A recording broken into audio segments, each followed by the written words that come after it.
Muy buenos días. Bienvenidos a la legislatura de Mendoza. Hoy nos convoca la disertación sobre derechos humanos y mujeres diplomáticas a cargo de la embajadora de Costa Rica en Argentina, Gioconda Úbeda Rivera, a quien agradecemos especialmente su visita a la Casa de las Leyes. Le brindamos un fuerte aplauso.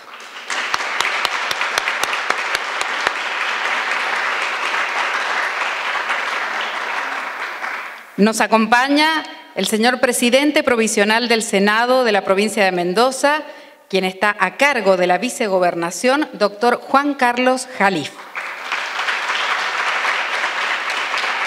La senadora provincial, licenciada Daniela García, quien además es la presidenta de la Comisión de Género y Equidad. La senadora electa, profesora Cecilia Páez. Y la diputada Analía Jaime. Está presente el señor defensor de las personas con discapacidad, licenciado Juan Carlos González, y la codefensora Andrea Mohamed. Autoridades municipales y público en general. Bueno, tenemos la carta de la señora vicegobernadora de la provincia de Mendoza. Señora embajadora de Costa Rica en Argentina, doctora Gioconda Úbeda Rivera, como vicegobernadora de la provincia de Mendoza quiero agradecerle su visita a esta honorable legislatura y disculparme por no poder estar hoy presente compartiendo este importante encuentro. Hago propicia la ocasión para felicitarla por su trabajo constante y su compromiso con la temática de los derechos humanos. Le hago llegar un afectuoso saludo extensivo a todos los presentes, firma la ingeniera Laura Montero, vicegobernadora de la provincia de Mendoza. Bueno, a continuación vamos a conformar la mesa académica. Invitamos en primer lugar a la señora embajadora de Costa Rica, Gioconda Úbeda Rivera, y a la senadora provincial, Daniela García. Muy buenos días, bienvenidos y bienvenidas a esta legislatura abierta. En primer lugar, para nosotros, darle la bienvenida a Gioconda Úbeda. Para nosotros es un honor poder tenerla por su trayectoria, porque es mujer, porque nos honra con una jornada en donde debatiremos o la escucharemos específicamente hablando de derechos humanos y diplomacia, o bien lo que usted desee, para nosotros será un placer escucharla.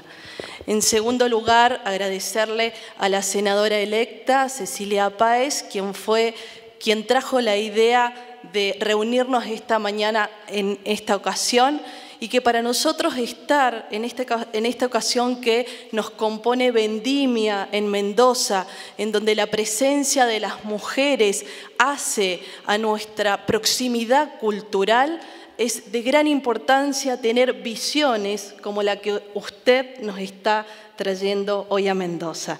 Así que, bueno, como nosotros queremos escucharla a ella, y bueno, Cecilia nos dará una proximidad de su currículum y su historia personal y sus actividades. Así que muchas gracias nuevamente y bienvenida a Mendoza.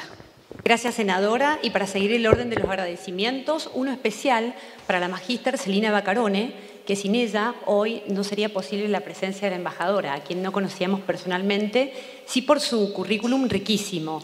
Gioconda Úbeda Rivera es costarricense, abogada, con estudios de posgrado en Relaciones Internacionales y profesora universitaria en Derecho Internacional Público y Derecho Internacional Humanitaria. Está casada con Jean-Pierre Gracia, que nos acompaña, a quien también le agradecemos la presencia.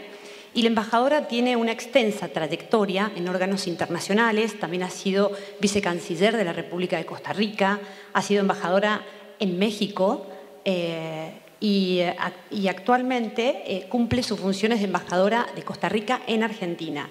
Entre lo que podemos destacar es su destacada participación en organismos internacionales y también como presentadora de televisión, nos estuvo contando recién, con programas políticos, y ha escrito diversos artículos y ensayos sobre desarme nuclear, refugiados, migrantes, derechos humanos y derecho humanitario. En el 2005 publicó un libro que para mí es muy interesante, se llama La mujer en la guerra. Así que nada más que darle la bienvenida, agradecerle otra vez a Celina. Bienvenida, embajadora.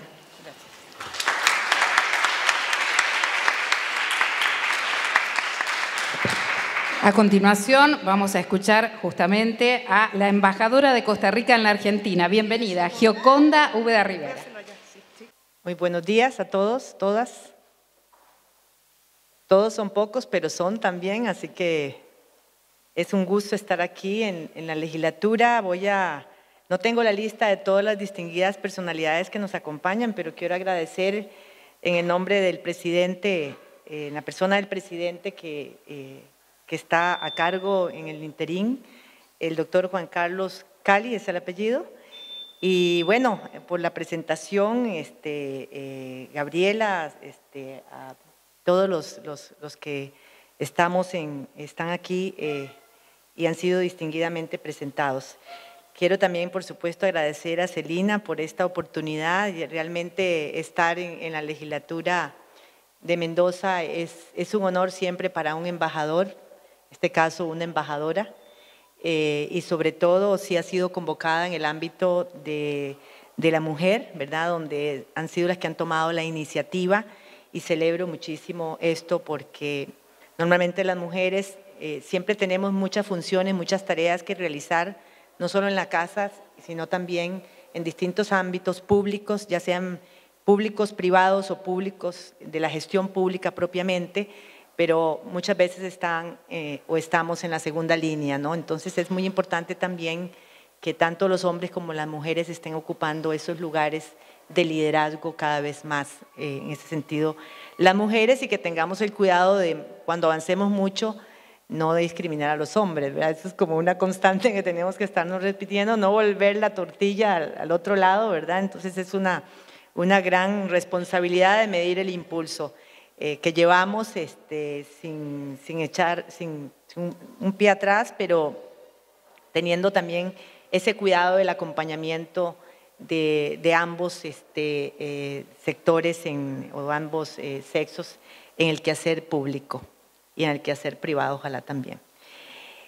Bueno, entonces quisiera decir que es un honor, ¿verdad?, de nuevo, y el tema me generó toda el tema cuando lo vi plasmado, decía, quiero hablar de diplomacia y de derechos humanos, pero como venía desde el lado de la mujer en la diplomacia y los derechos humanos, entonces decía, ahora cómo le entro a esto si siempre he trabajado el tema de derechos humanos desde una perspectiva indistinta, si es desde la mujer diplomática o ¿verdad?, es indistinto. Entonces era como todo un desafío, y como muchas veces hago lo que quiero, no importando el tema de la ponencia o de la conferencia o de la charla, lo que sea, esta vez me propuse no hacerlo tanto.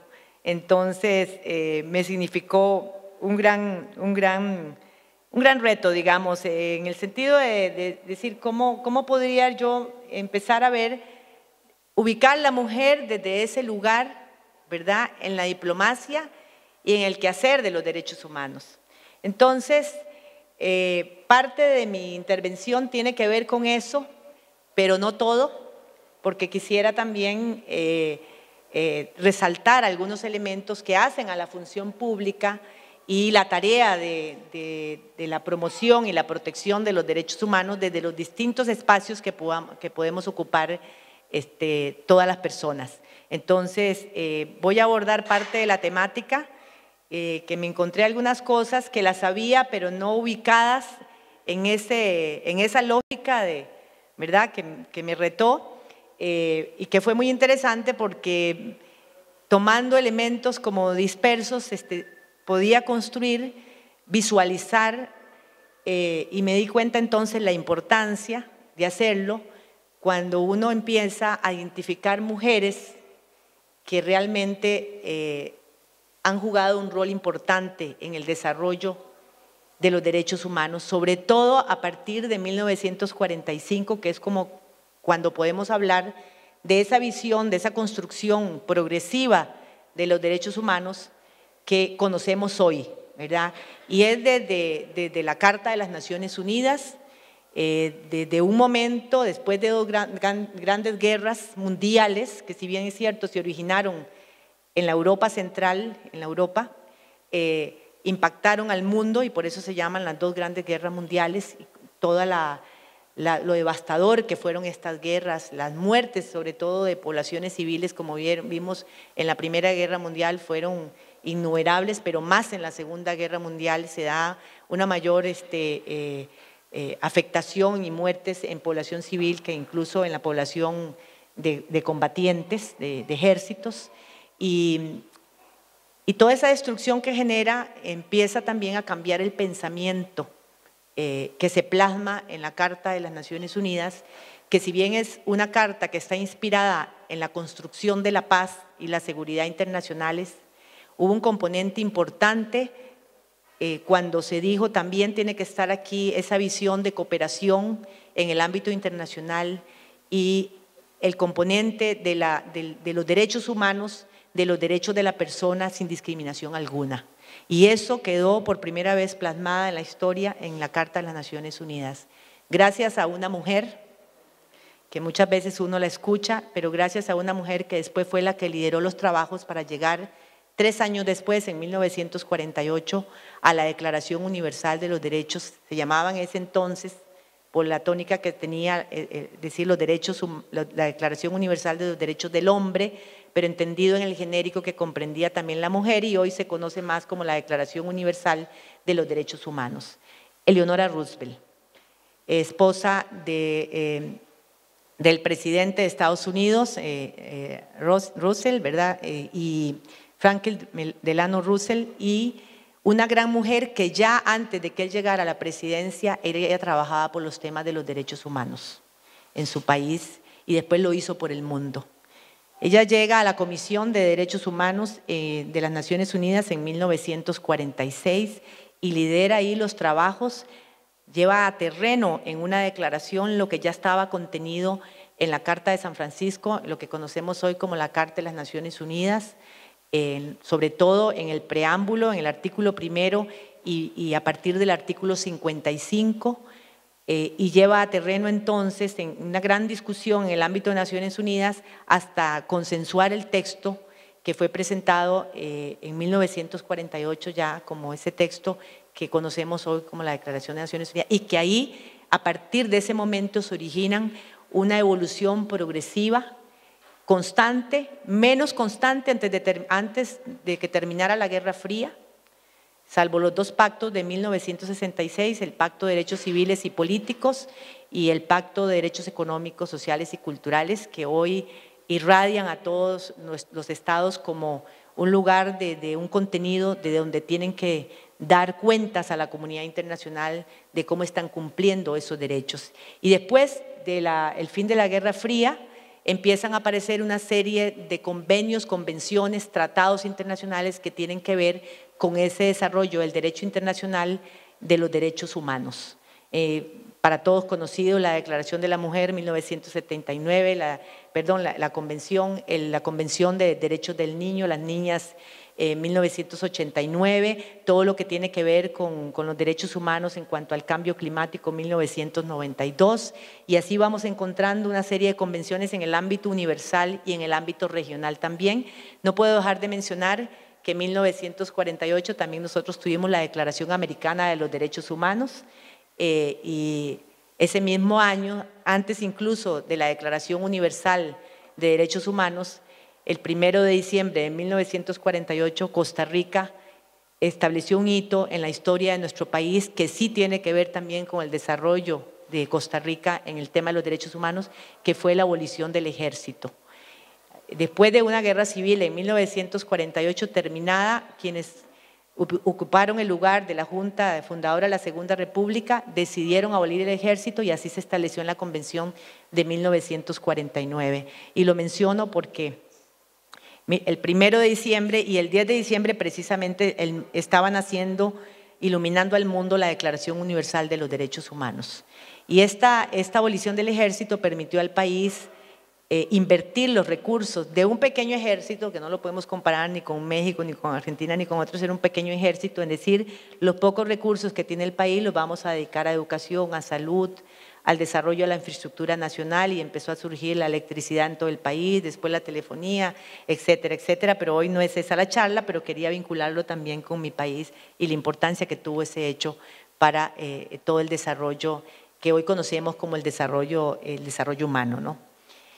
Bueno, entonces quería poner en el centro, en el origen de esta intervención a Eleanor Roosevelt como esa gran inspiradora que sin ella no hubiéramos tenido ese componente. Cuando sale la discusión de la Carta de las Naciones Unidas, en medio todavía no había terminado la Segunda Guerra Mundial, pero ya se veía el fin, cuando ese componente entra a ser parte, teníamos que la Carta de las Naciones Unidas, la búsqueda de la paz, muy en la línea del Pacto de Versalles de 1919, pero no solamente se ocupaba de la paz, sino que llegó a incorporar un elemento importante que era decir, para llegar a tener paz y para mantener la paz, porque el mantenimiento, esos son los términos que utiliza la Carta de las Naciones Unidas, el mantenimiento de la paz y la seguridad internacional tenía que ver también con el desarrollo económico y social de los pueblos,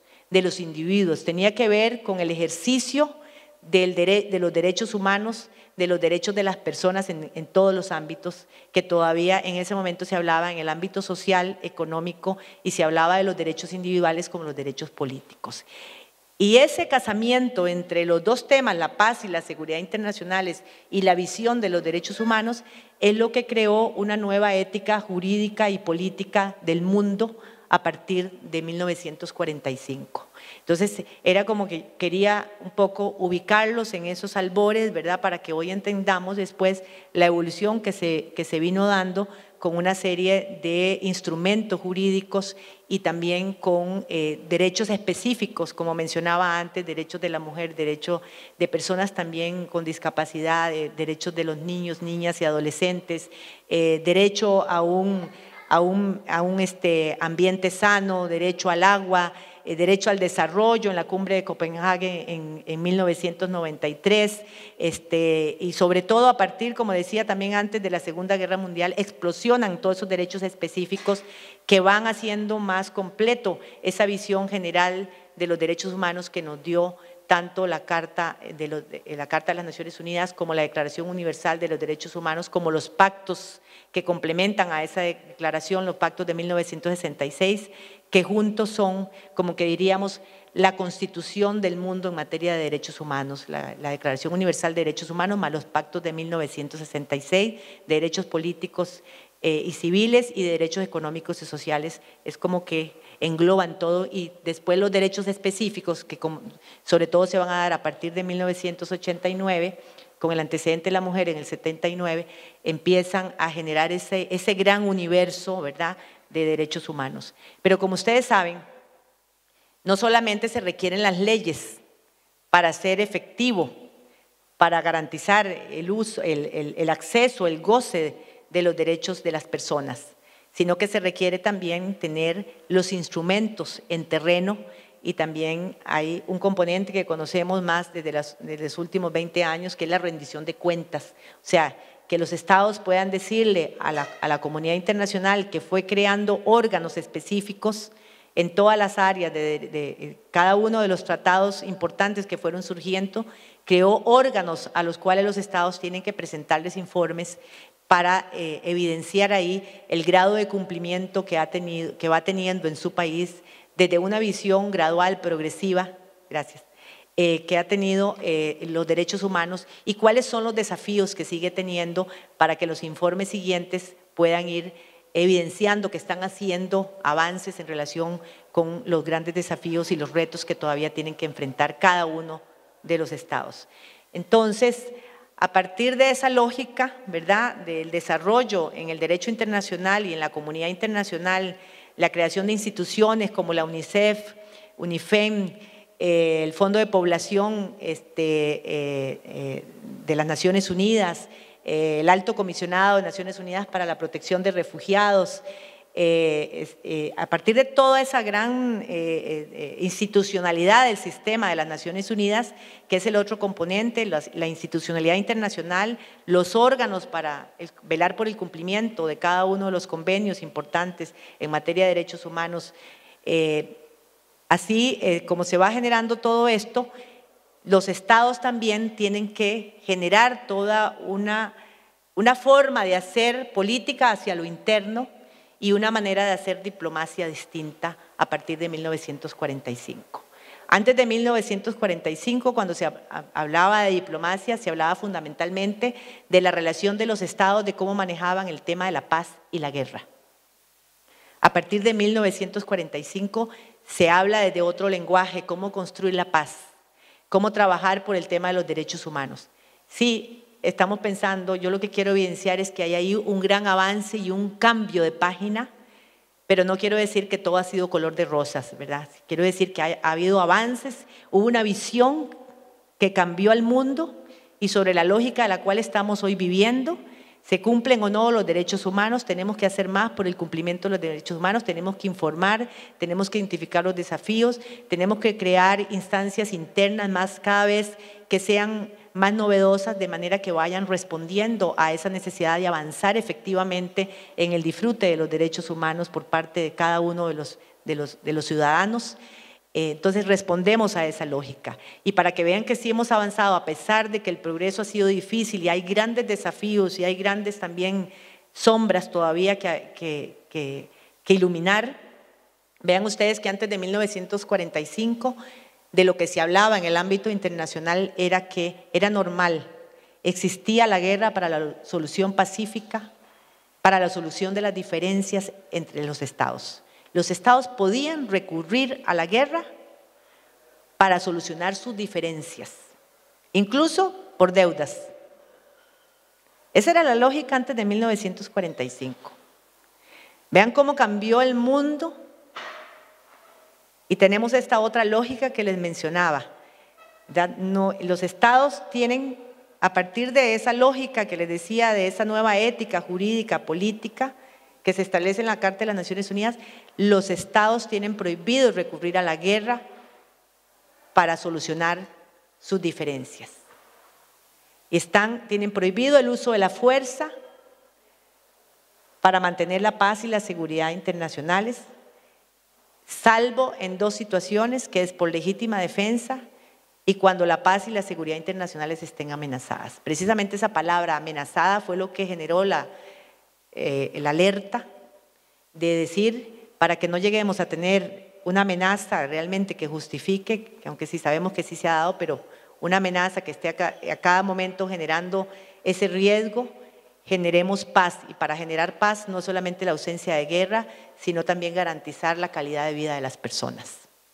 Entonces, cuando en este ámbito yo hablo de paz, lo hago en el sentido más amplio de la palabra. La paz no es solamente ausencia de guerra, la paz significa también que vayamos avanzando en eliminar la pobreza, que vayamos avanzando en garantizar la calidad de vida de las personas sin discriminación alguna. Esa palabra es absolutamente importante. Tenemos que trabajar permanentemente porque cuando estamos en terreno, cuando lo decimos de nivel teórico, conceptual, es muy fácil decir sin discriminación alguna, sin discriminación a la mujer, sin discriminación a personas que tienen problemas físicos, sin discriminación a los niños, sus derechos entre ellos, sin discriminación de nacionalidad, sin discriminación de credos religiosos, sin discriminación de todo la que nos podamos imaginar, sin discriminación de preferencia de sexo, etc.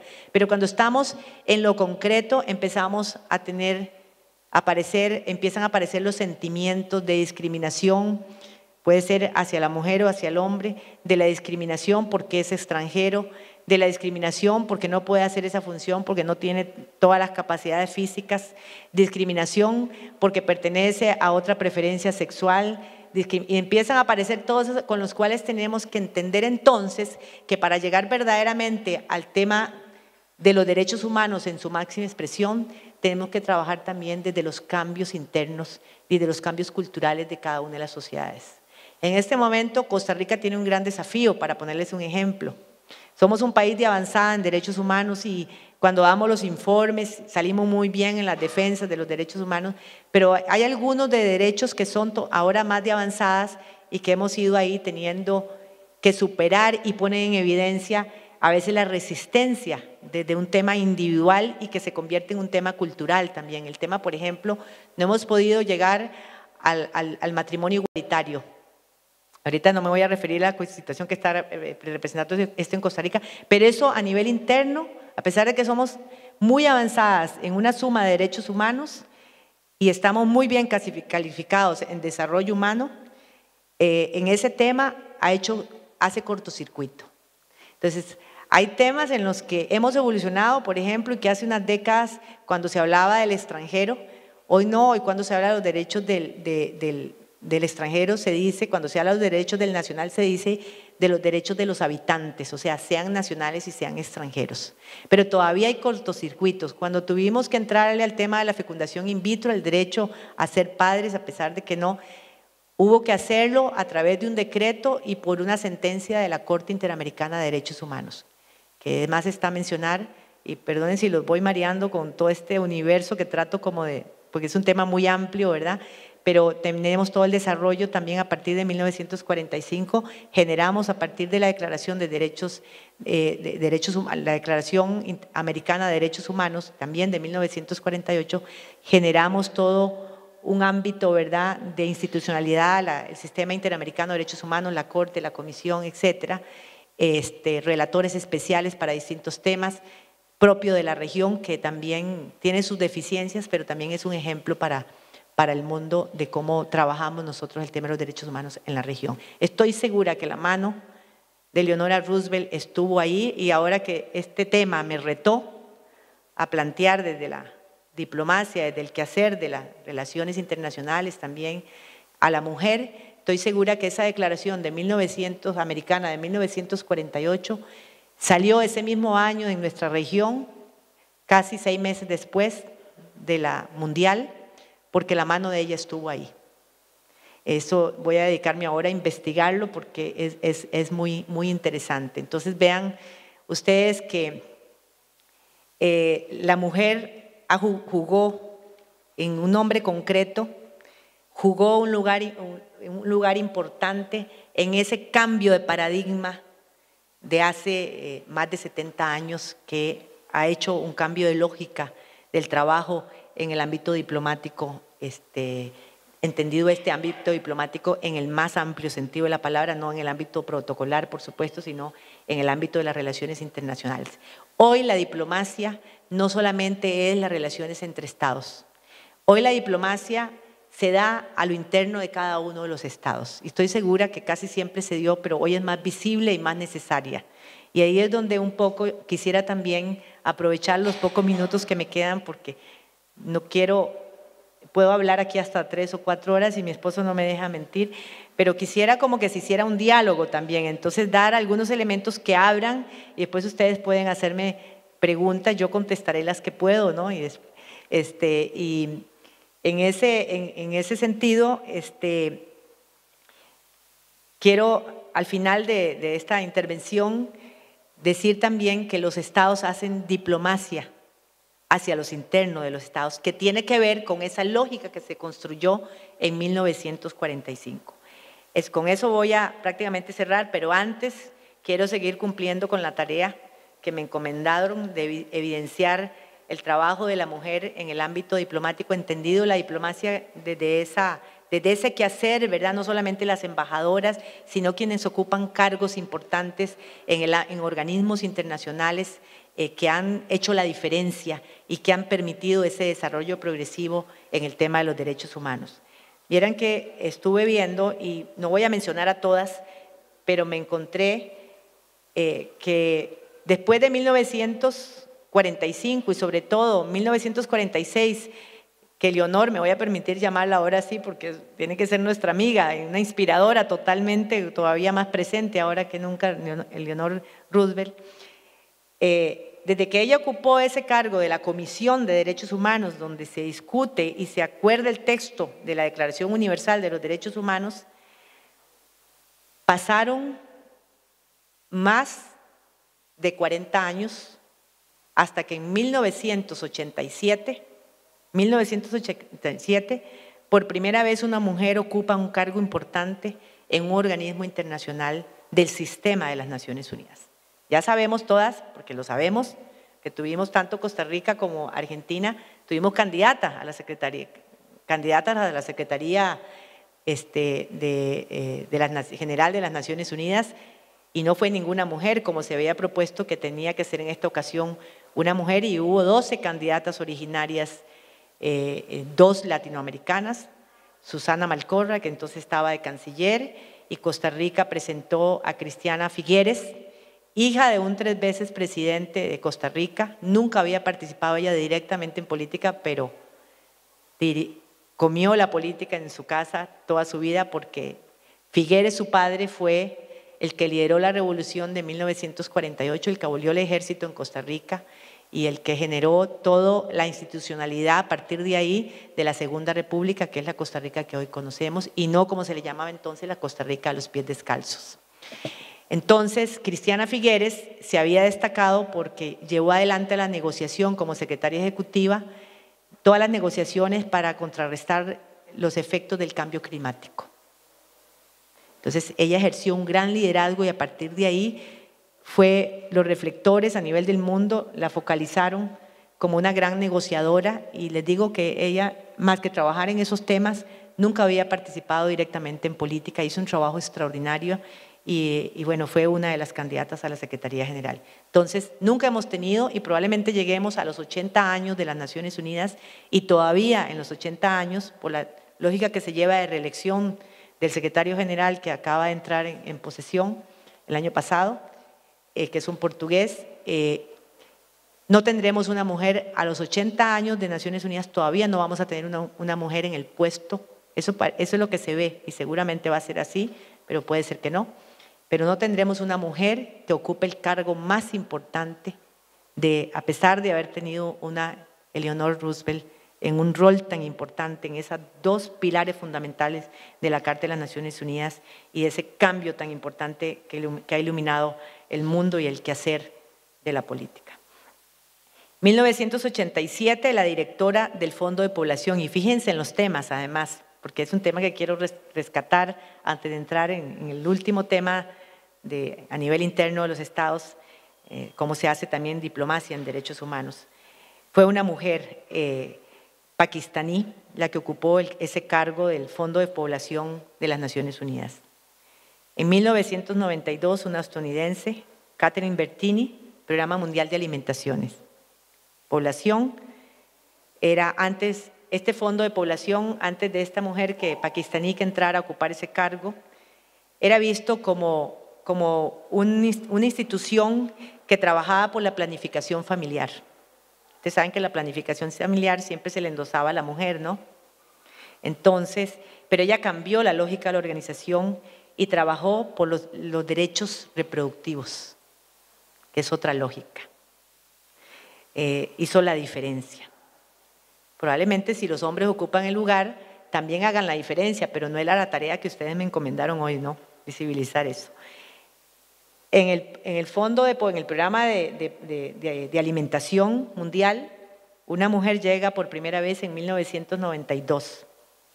Decía estadounidense, de ahí pasó a ser secretaria de Asuntos Humanitarios de las Naciones Unidas, una labor importantísima que sobre todo sale a proteger a la persona en situaciones de conflicto armado y posteriormente también ante desastres naturales, emergencias, grandes emergencias, sobre todo en los países africanos. Ustedes no tienen idea, campamentos de 400,000 personas, medio millón, hasta 1 millón de personas. Sadako Ogata, que ya yo sí la recuerdo más a ella, 1990 asume el Alto Comisionado de Naciones Unidas para Refugiados. Es una mujer extraordinaria. Ella había sido diplomática en su país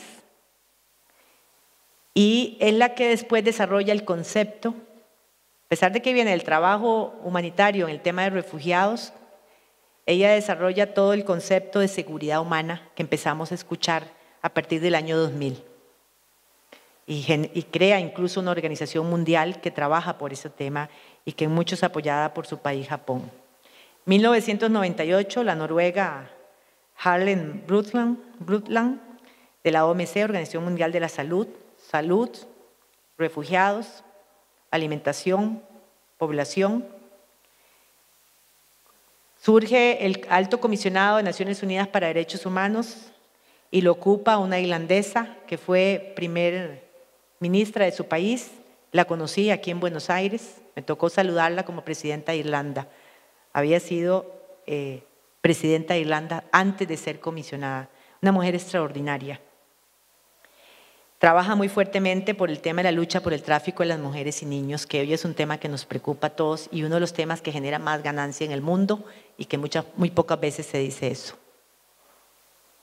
Ganancia en negro, obviamente. PNUD, y ya con esto voy terminando, Helen Clark de Nueva Zelanda, la segunda, una mujer costarricense, la segunda en ese organismo internacional. Hoy una mujer costarricense también, la segunda en la Organización Internacional de las Migraciones, la OIM, que pasó a ser ahora, desde el año pasado, una organización del Sistema de Naciones Unidas. Una mujer que hoy aspira, y este año se decide en junio, aspira a ser la primera directora general del Organismo Internacional de las Migraciones. Muchas mujeres trabajan, y lo conozco porque es un tema que he trabajado bastante desde muy joven, muchas mujeres trabajan en la base, en los países, en lugares intermedios, con poblaciones migrantes. El tema de la seguridad humana es un tema que la mujer ha estado presente, esté en diplomacia o no esté. Aquí todas estas han estado ubicadas en lugares muy visibles. Después de Mary Robinson, 2 mujeres ocuparon también el cargo de altas comisionadas en derechos humanos, una mujer canadiense y una sudafricana. Bueno, esperamos que lleguemos a tener este año la primera mujer que ocupe el cargo del Organismo Internacional de las Migraciones, un tema que de los 80 ya se veía que iba a ser de gran preocupación en el siglo XXI y que hoy es uno de los grandes temas de tragedias humanas que estamos viviendo, no solamente en países africanos que vienen hacia Europa, sino en la propia América, que tenemos muchos desafíos. Dicho todo esto, entonces, quisiera ir al último punto que quería resaltar, y es, ¿qué hacen los estados a nivel interno? ¿Cómo trabajan los estados a nivel interno para poder realmente responder a esa lógica de 1945 de los derechos humanos? ¿Qué hacen para responder al desarrollo progresivo en terreno con sus poblaciones, en ir avanzando en los derechos humanos cuando estamos viviendo un mundo sumamente complicado? Bueno, lo primero que tengo que decirles es que no podemos ver esto de una manera unitaria. Cada estado tiene sus propios desafíos. Vamos a encontrar extremos de estados que están totalmente devastados, estados fallidos, que también ya la literatura los registra como tales, estados como Siria, donde en este momento hablar de que un desarrollo progresivo, como en la lógica nuestra, que estamos puestas en este momento, de ir hablando de los derechos de la mujer, donde están en juego los derechos básicos, el derecho a la vida. Hemos visto lugares que han sido recientemente, a lo largo de los últimos 4 o 5 años, pero recientemente totalmente devastados, los centros médicos, lugares de educación, hospitales, donde no hay ni qué comer, donde se está pidiendo una pausa, digamos, de no beligerancia de un mes, y que si acaso un país salió diciendo 5 horas para dar alimento, para poder sacar a las poblaciones que necesitan atención, para poder sacar niños, mujeres, etcétera. Si hablar ahí de derechos humanos de una manera tan sofisticada como la que hemos evolucionado sería ilógico. Entonces tenemos que pensar en situaciones tan radicales como esas, que el principal derecho a garantizar en este momento en Siria, y que está llamada a ese desafío toda la comunidad internacional y todos nuestros países en el ámbito de las Naciones Unidas cuando se toman las decisiones, es preservar la vida de esas personas. Desde ese derecho básico que es la vida de la persona, hasta lugares más sofisticados como podríamos tomar Argentina, Costa Rica y a otros países de la región y otros países europeos, por ejemplo, donde estamos hablando ya de evolucionar al punto que hemos llegado e ir siendo cada vez menos discriminatorios en el disfrute de esos derechos, tener más participación, que las mujeres tengan igualdad de salarios frente a un mismo trabajo que realizan los hombres. Todavía hay desafíos que CEPAL, esta institución de Naciones Unidas que está encargada en América Latina, ha identificado en los países nuestros que hay que avanzar para que haya igualdad en el tratamiento de género, ¿no? Entonces, todavía hay desafíos, pero esta lógica es otra en relación con un caso como el de Siria, como el caso de otros países africanos que están viviendo situaciones muy difíciles, ¿no? Entonces, partiendo de la lógica de nuestros países, de donde me voy a ubicar para decir qué hacen los estados, qué están haciendo los estados, cómo trabajan los estados para poder responder a esas obligaciones internacionales que han sido establecidas en todos esos convenios, tratados internacionales que por propia voluntad y ejercicio de soberanía han suscrito y han entrado en vigencia en sus propios territorios. Lo primero es que cuando hablamos de derechos humanos tenemos que tener claro que tiene que ver con desarrollo humano, y esto tiene que ver con algo muy simple antes que existieran todas estas palabras del léxico propio de Naciones Unidas y que todos manejamos hoy, que es la calidad de vida. ¿Qué calidad de vida tenemos nosotros en nuestros países? ¿Quiénes tienen acceso a la salud? ¿Quiénes tienen acceso a la educación? ¿Quiénes tienen la oportunidad, la igualdad de oportunidades? ¿Cómo ha construido el Estado estos derechos? ¿Cuál es la diferencia que hay entre las poblaciones que están en la capital, que ese problema lo enfrentamos todos, y los que están en la periferia? Y todavía están los de la periferia que están bien y están los de la periferia que están más mal.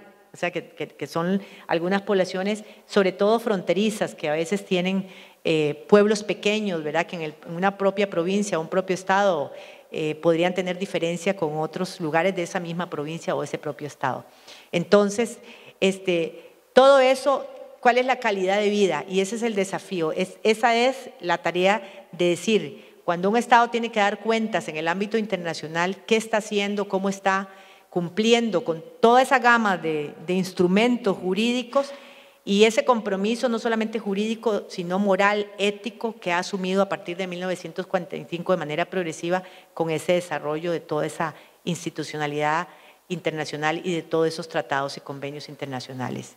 Entonces, desde ahí entonces lo primero que empezamos a ver es las distintas instituciones del Estado que están haciendo la tarea, por ejemplo, del acceso al agua, la educación, el acceso a la electricidad, el acceso al trabajo, la garantía de pago idéntico en hombres y mujeres por igualdad de trabajo, y todo lo que nos podamos imaginar en aquella gama de derechos económicos, sociales, culturales, el acceso al ocio, que nos parece el ocio como una vagabundería. No, es un derecho que nos da mejor calidad de vida y podemos hacer un mejor trabajo, etcétera. No voy a abundar hoy en esa gama diversa.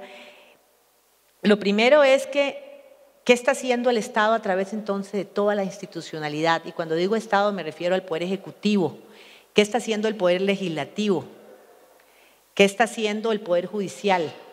Fíjense ustedes un dato, cuando yo pensaba en esto, cómo lo sintetizaba, porque es una área en la que he trabajado muchísimo en terreno dentro de mi país, y ahí por eso digo, la diplomacia también aterriza. Es lo que llamamos hoy diplomacia pública, cómo trabajamos con las demás instituciones del Estado, cómo trabajamos con los organismos de la sociedad civil que se dedican al tema de la garantía y el respeto de los derechos humanos, a la promoción de los derechos humanos. Eso es lo que conocemos hoy como diplomacia pública.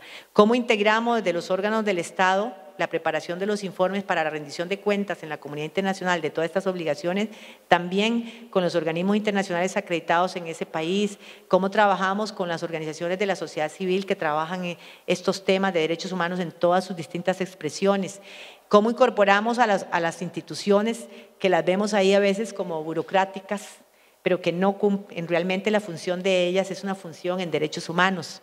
O sea, ¿cómo podemos organizar todo ese quehacer dentro del Estado para poder hacer una fotografía en el momento que hay que presentar los distintos informes de derechos civiles y políticos, en derechos económicos, sociales y culturales, los informes sobre los derechos de la mujer, del niño, el tema de informes en el tema de torturas, tratos crueles, inhumanos y degradantes? O sea, en todas las expresiones que vamos a ir encontrando, cómo trabajamos con toda esta gama de sumar, dentro de un Estado que trabajan por el bienestar, por la calidad de vida. Entonces, ¿cómo sumamos también desde la sociedad civil, cómo sumamos a las organizaciones internacionales que están acreditadas y cómo sumamos a toda esa institucionalidad que tenemos que dejarlo ver como burócratas y ponerlos a tener una mirada desde un lugar que trabajan por los derechos humanos? Y aquí hago un paréntesis porque esa experiencia sí la tuve cuando me tocó coordinar, era un informe de derechos económicos, sociales y culturales que comprende, les puedo decir, todo. Todos los derechos, toda la gama de derechos se van a ver reflejadas ahí porque también, de acuerdo a todas las recomendaciones de Naciones Unidas, tiene que ser también transversal en el tema de medio ambiente, tiene que ser transversal en el tema de derechos de niños y niñas, tiene que ser transversal en derechos de las mujeres, o sea, todo lo que nos podamos imaginar tiene que entonces evidenciar todo. Y la cultura como algo que no es la expresión de un espectáculo, de un arte, que también está, sino la expresión de la esencia de una nación, es eso que está conteniendo todo la cultura, es eso que por ejemplo nos hace que nos resistamos ante los cambios para permitir los derechos de sociedades igualitarias o de matrimonios igualitarios, que es eso que cada sociedad tiene que enfrentar con desafíos que lo va a tener que superar en tarde o temprano, etcétera. Entonces, ¿cómo poder unificar todo eso? Bueno, esa tarea en mi país se ha hecho a partir de la Cancillería, que la Cancillería en la mayoría de los países, no todos, cada país se organiza como quiere, pero en la mayoría de los países a quien le corresponde preparar la presentación de los informes, la rendición de cuenta de cómo está cumpliendo los derechos humanos dentro del territorio cada Estado, es una tarea que le toca organizarla, hacer la rectoría a las cancillerías. Y ahí entonces vemos de nuevo la posición de la diplomacia haciendo trabajo no solamente en cuanto a las relaciones internacionales, la comunidad internacional, las relaciones entre estados, los organismos internacionales, sino también hacia adentro. Y ese quizá, y creo que hay poco, y ahora creo que a partir de este reto que ustedes me pusieron, creo que me veo como en la obligación de empezar a escribir algo, por lo menos para mi país, es decir, cómo ahora la diplomacia tiene que entonces ver el trabajo que tiene que organizar dentro del Estado para poder dar la rendición de cuentas, que es una de las áreas, ¿verdad? Identificar ahí en ese ejercicio colectivo, porque no es solamente la Cancillería, colectivo, los desafíos en esa visión de que hay que seguir avanzando en el disfrute de los derechos, en la garantía de los derechos humanos.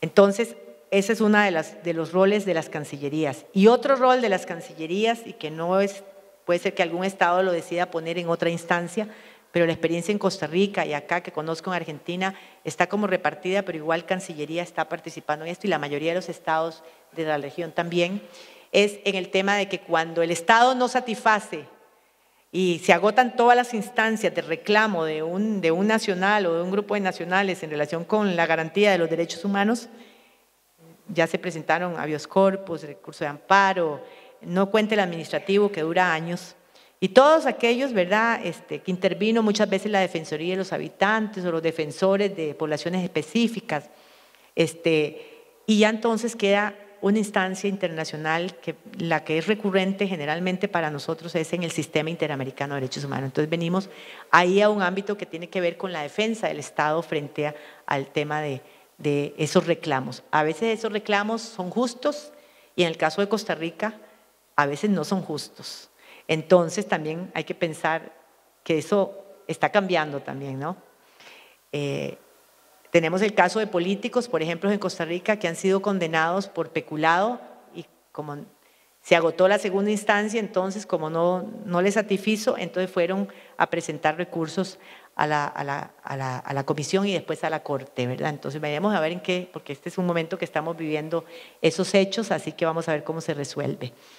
Hemos visto casos de violadores de menores también y que van a la comisión y que sabemos que a nivel interno se les ha garantizado todos sus derechos. Pero bueno, existe el sistema interamericano para que vaya cualquier persona que resuelvan ahí lo que consideran que es justo, ¿verdad? Y necesario reparar y lo que no, pues no. Pero es importante saber que está esa garantía para poderse usarla también. Entonces los estados en este momento desde el lugar, digamos, ordinario o normalmente sucede es que está desde el ámbito de la rendición de cuenta y cómo organiza las instancias nacionales para esa rendición de cuenta en el ámbito internacional, y en el lugar de la defensa del caso de que un Estado es demandado. El caso de Argentina ha tenido muchos casos en tema de muy dolorosos del pasado, ¿verdad? De las dictaduras y que han estado ahí, y que la Comisión también jugó un momento importante aquí, en Chile, Paraguay, en Brasil, en muchos países en momentos de la dictadura, y ir a defender la vida in loco, in situ, en el lugar, ¿verdad? En el momento que estaba sucediendo eso. Bueno, hay mucho para hablar, como ven ustedes, en todo esto. En Costa Rica, en concreto, nos hemos organizado, rápidamente lo digo, solamente para decir, bueno, ¿y qué podemos hacer nosotros a nivel interno? Dicen ustedes, ¿no? También de todo esto, que muchos de ustedes tal vez conocen y que son pantallazos nada más. Nosotros nos hemos organizado a partir de ese informe que me tocó coordinar, que era un informe en el año 2004 de derechos económicos, sociales y culturales, que comprendía todo, como les decía.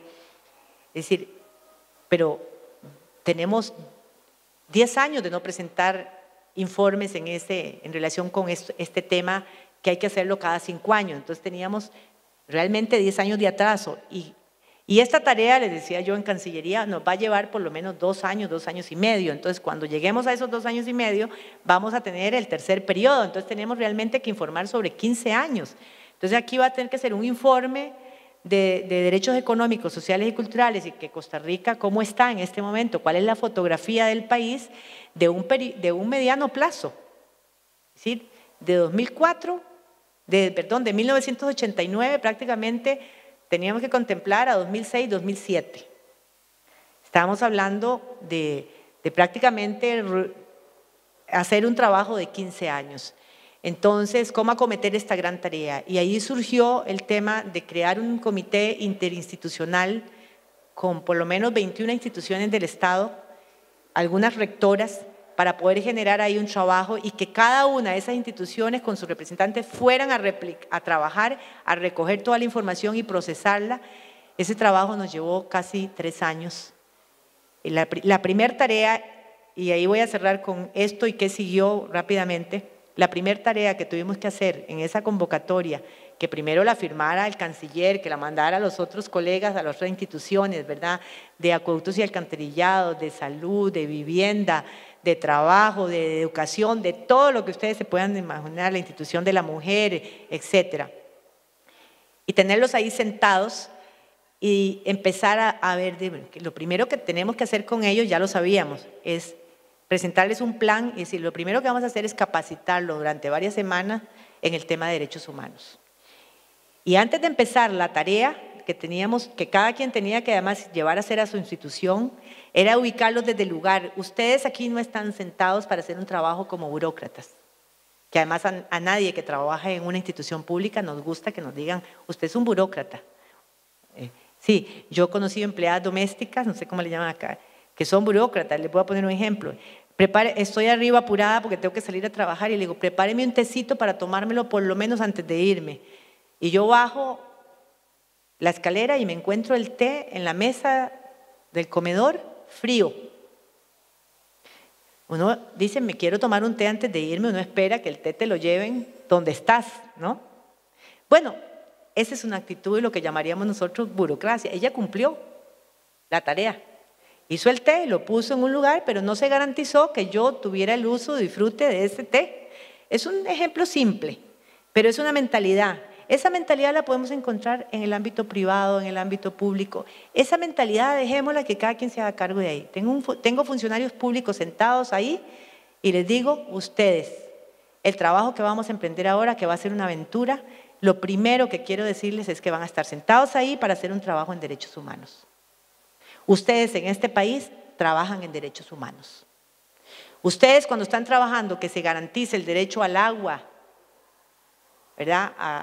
Que el derecho al trabajo, al derecho a la salud, ustedes están trabajando para mejorar la calidad de vida del costarricense o de los que viven en este país. Ustedes tienen que garantizar los derechos humanos de los nacionales y las instituciones que ustedes representan acá como rectores también. Entonces lo primero que vamos a hacer es entender qué es este trabajo y lo vamos a vincular con lo que ustedes hacen.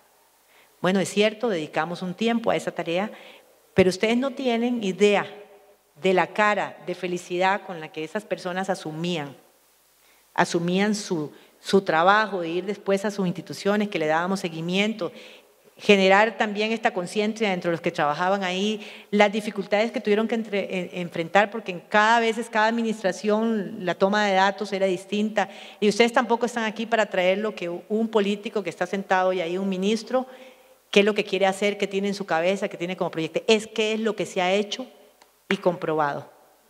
Y ustedes van a estar respaldados por nosotros en esa tarea, qué realmente se ha hecho y cuáles son los desafíos. Bueno, fue un trabajo increíble que hicimos, un informe que, como les digo, llevó casi 3 años, que siendo embajadora de México me tocó ir a defender a Naciones Unidas, al Comité de Derechos Humanos en Ginebra, y que pudimos incluso enfrentar los desafíos que teníamos, y hasta más bien debemos haber dejado muchas cosas en evidencia, porque después nos hacían preguntas muy sofisticadas por haber hecho el trabajito de visibilizar lo que eran desafíos, ¿no? Entonces uno siempre aprende en todos estos procesos.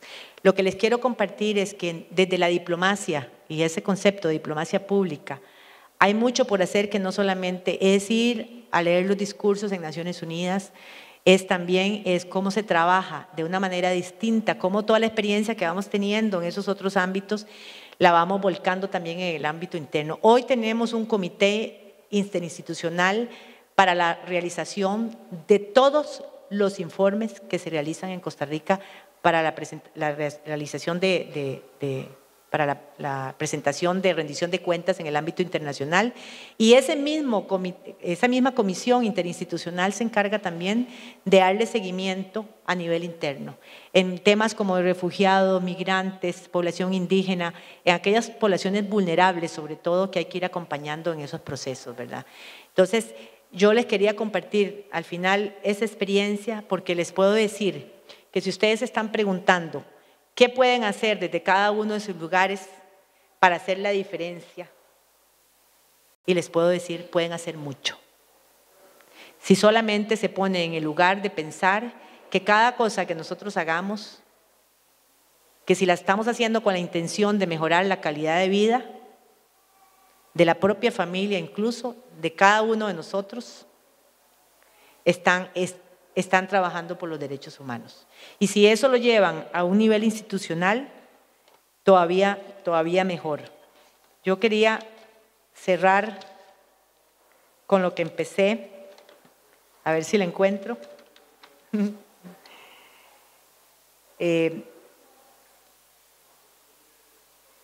Con estas palabras, cuando Eleanor Roosevelt presentó ante la Asamblea General de Naciones Unidas el texto de la Declaración Universal de Derechos Humanos, dijo lo siguiente: nos encontramos hoy en el umbral de un gran acontecimiento.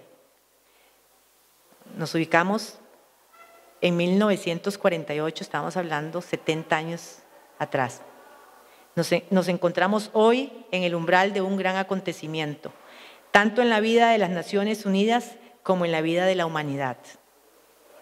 Esta declaración, se refiere a la Declaración Universal de los Derechos Humanos, esta declaración bien puede convertirse en la Carta Magna Internacional para todos los hombres, entiéndase, hombres y mujeres, en todo lugar. Yo quisiera cerrar esto con el pensamiento que a ella la inspiraba siempre detrás de cualquier obra que llevó a cabo, decir, haz lo que sientas en tu corazón, que esto es lo correcto. Muchas gracias.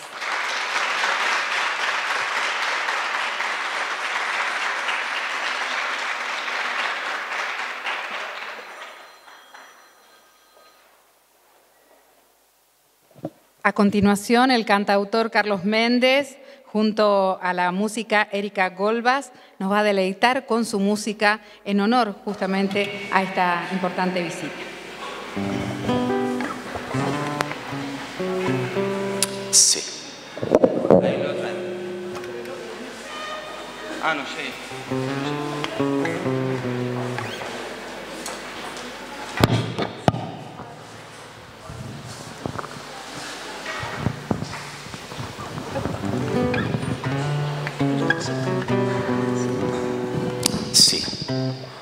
Vamos a homenajear a Gioconda con música argentina, con música nuestra.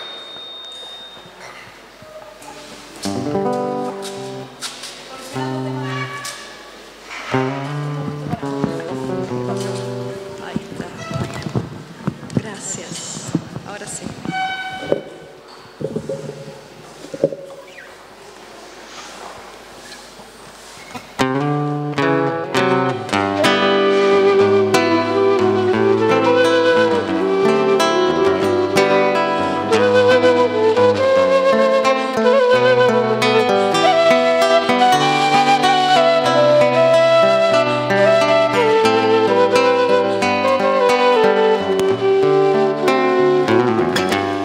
He llegado hasta tu casa, yo no sé cómo he podido.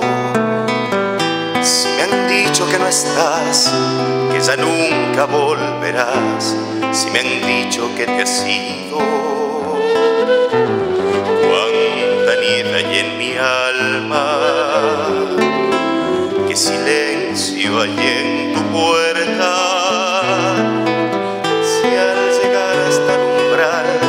Un cantado de dolor me detuvo el corazón. Nada queda en tu casa natal, solo telarañas que teje el yuyal. El rosal tampoco existe y es seguro que se ha muerto al irte tú. Todo es una cruz, nada más que tristeza y quietud. Nadie que me diga si vives aún, dónde estás, para decirte que hoy he vuelto arrepentido a buscar tu amor.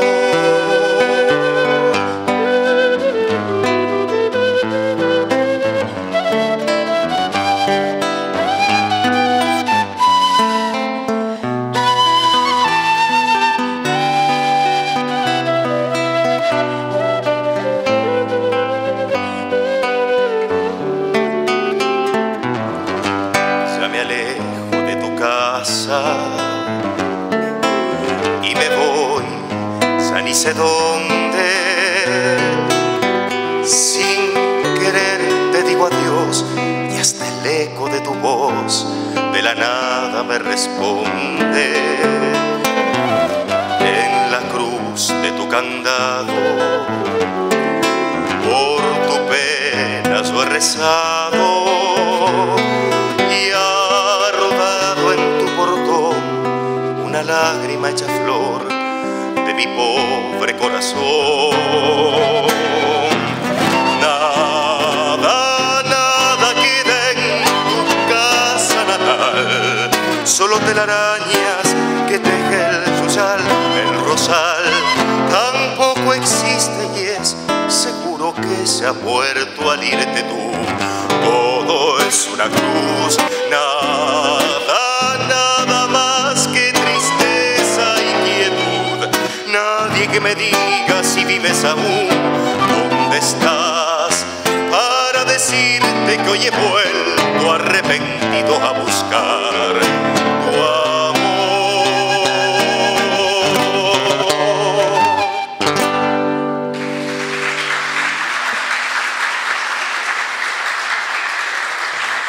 Bueno, muchas gracias. Bueno, agradecerles a todos por este evento. Nosotros queremos compartir un poquito de música nuestra. Empezamos con un tango muy conocido, un tango que se llama Nada. Y queremos hacer también un pequeño compendio de música folclórica nuestra para que se lleve el mejor de los recuerdos Gioconda. Vamos a hacer ahora un ritmo que nos caracteriza en nuestra música folclórica nacional, un ritmo que nace en el centro de nuestro país, más precisamente en Santiago del Estero, y después vamos a cerrar con música nuestra, con música cuyana. Este ritmo se llama chacarera y espero que lo sepa disfrutar.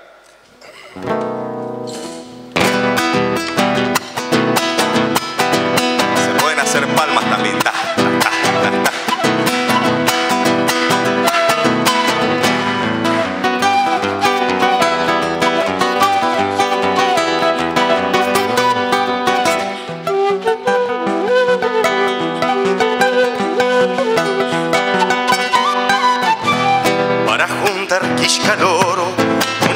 ella me invitó.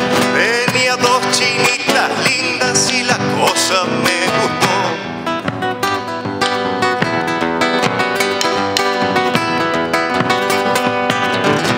Agarramos a la siesta un rumbo que ella nos dio. Las tres iban adelante y más atrasito yo.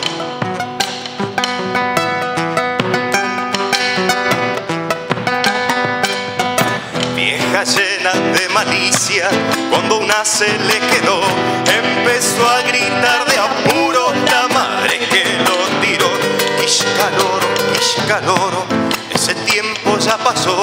Olvidé pronto a la vieja, pero a la chinita no. Segunda.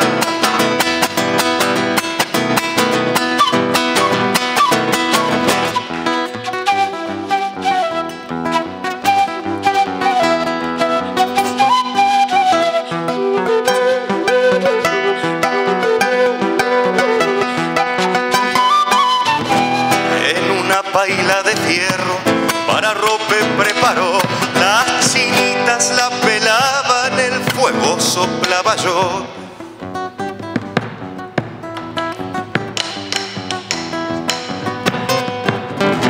La vieja se fue por leña, la otra por agua se fue, la otra se metió en el rancho, vaya a saber para qué.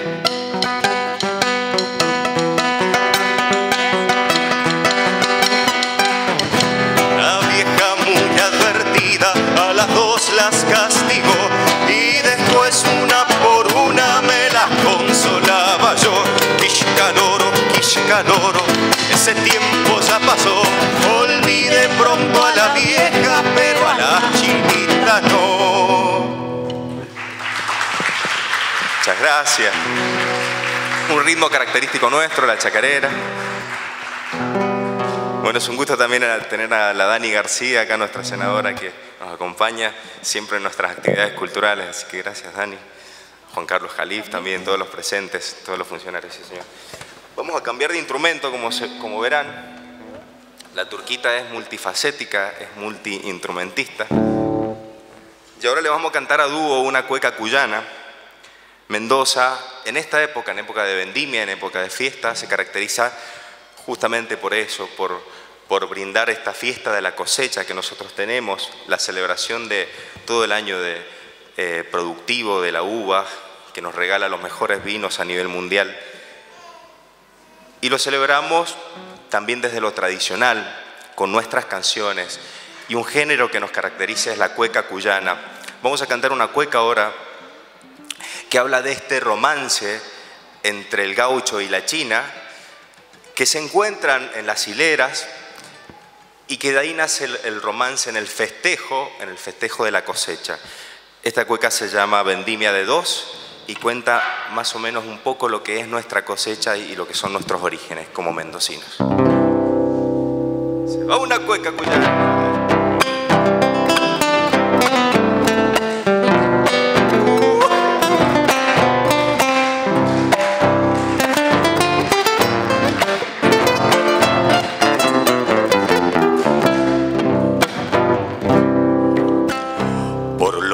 De la sequía debí llegar al parral. Por la orilla de la sequía debí llegar al parral. Con el pañuelo en la frente y en la mano un delantal, camisa blanca y pollera como para cosechar. Yo estaba eligiendo hileras, pulsando el tallo y te vi pasar. Con el fichero jugaba, mirando dónde empezar. Y de tijera en la mano me fui a buscarte, cuyanita. Córteme uva, comadre, que yo le voy a tachar. Así no anda haciendo fuerza, si yo la puedo ayudar. Cuando se replete el carro, repartiremos igual.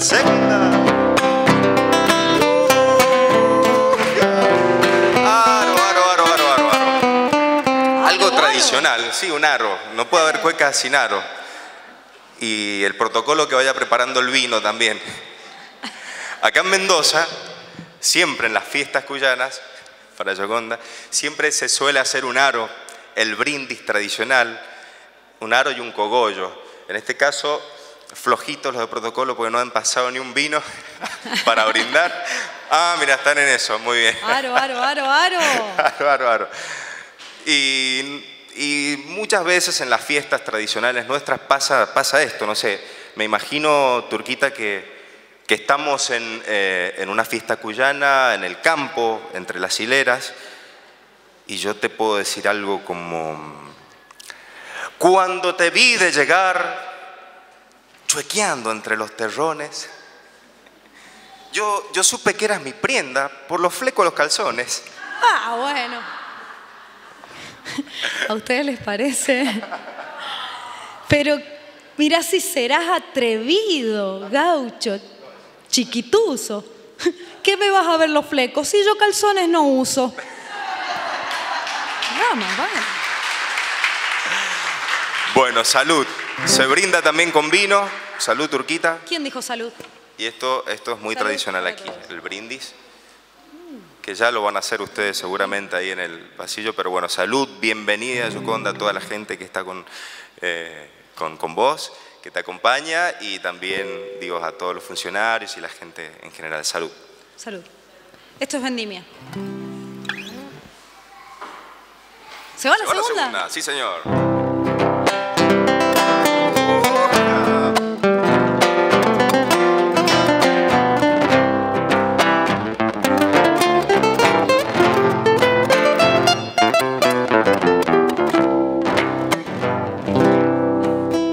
Nunca corrí tanto el surco para ir a descargar. Nunca corrió tanto el surco para ir a descargar. Volver y encontrarla a ella con el tacho a la mitad, para mirarla entre racimos y al mismo tiempo granear. Cuando terminó la tarde, la cuyanita se me acercó. ¿Por qué no me desata el nudo que con el mosto se me pegó? Y aproveché para invitarla para el festejo del patrón. Y entre empanadas calientes el vino me traicionó.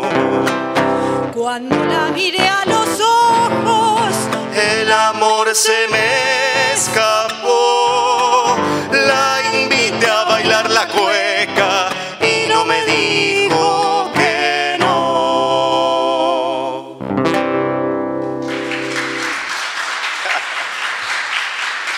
no hay cueca sin, Así, gato, bueno. no hay cueca sin, pero muy bien. Bueno, tradicional es la cueca y el gato. No sé si alguien se anima a bailarlo. No, hay poco. Quedan Acá tenemos pocos una gauchos. bailarina. Acá tenemos una bailarina. Ah, mira, ¿Alguien más? alguien. Así El mostramos Dani, cómo, ¿no, cómo es Ale? nuestra danza. Flojo los gauchos. Flojo los gauchos. Bueno, vamos a hacer un gato que me pertenece, se llama el gato blanco. Este gato le gustaba mucho el vino y tiene un final triste. Bueno, y con esto nos despedimos, ya estamos con los tiempos así. Bueno, si da para otra, hacemos una chamarrita con acordeón, y si no, ya terminamos con esto. Muchas gracias. Hasta siempre. Gato cuyano. Vale.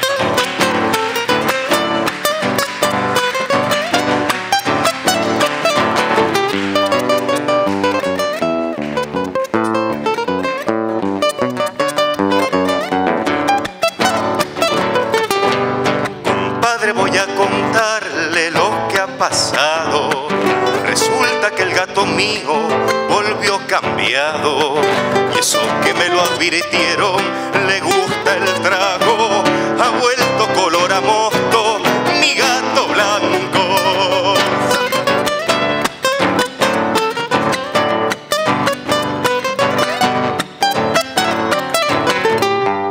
Volviendo de la bodega, lo hallé curao.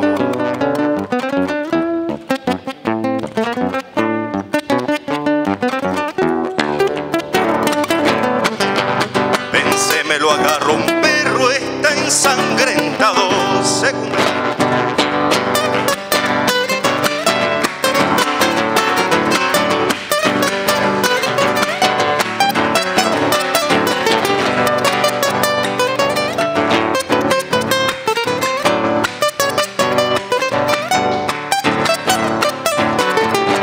Detrás de un camión con vino desesperado, lo vieron correr sediento, pasar maullando.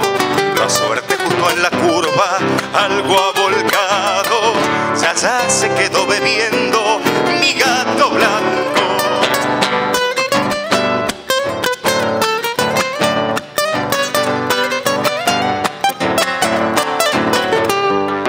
Otro gato muy ladino lo halló curao.